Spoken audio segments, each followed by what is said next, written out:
So, 1089. Was it yesterday? I'm sitting at the governor's mansion, and she says, if you want to know the cost of my security, you should ask my security team. That would be you. Yeah, very good.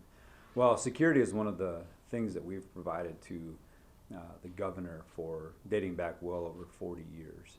And it's a service that we provide. It's 365 days a year, 7 days a week. We also provide that to the Capitol building.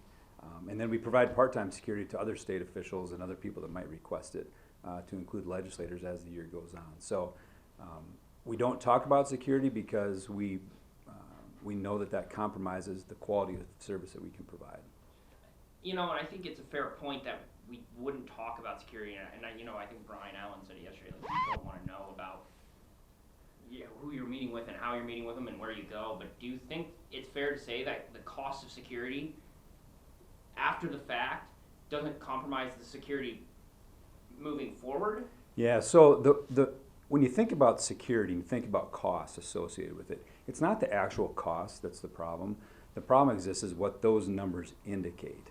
There's a variety of things that you can see from that. And the best way that I can explain it is if I have a security system in my house and the perpetrators or people who want to cause me harm know that I have a $100 security system in my house. They know that that's not a very sophisticated system, and they can have an opportunity to maybe get into my house and cause problems.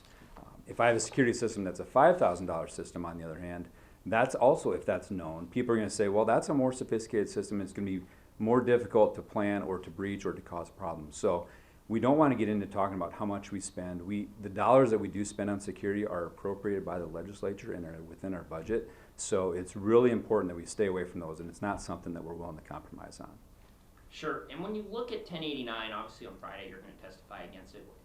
This might be a touch redundant, but what are your biggest reservations as the state's chief security officer? Yeah, again, I think we take security very serious, and making sure that our governor is safe to do the job that she needs to do, and governors before her and governors after her, is an important responsibility that's on our shoulders, and we take it very seriously. So I think that when we talk about security and we talk about revealing certain things about it, or even something as simple as the figures that go along with it, it opens us up and it gives people an opportunity to look in to see a little bit more about what we might be doing.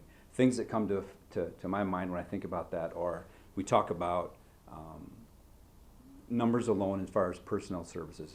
How many people are we sending? You might give an idea of how many people we have on her team, how many people we send with her or other people.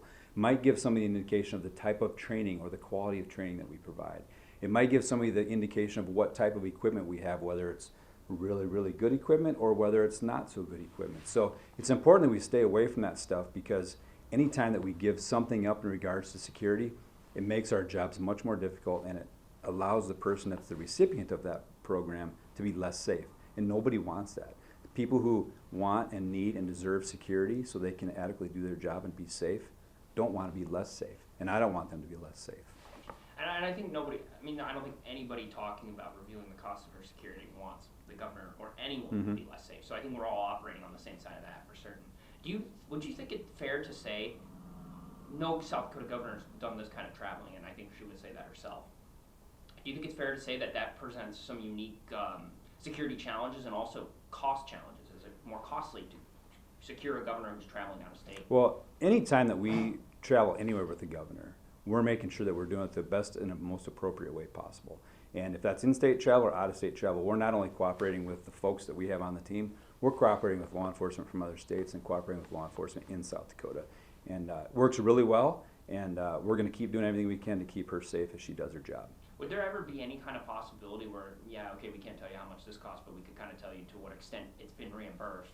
For example, if she's campaigning for the president, for the former president, is there ability to say, like, hey, this is how much it cost us, maybe? Is there some middle ground on this?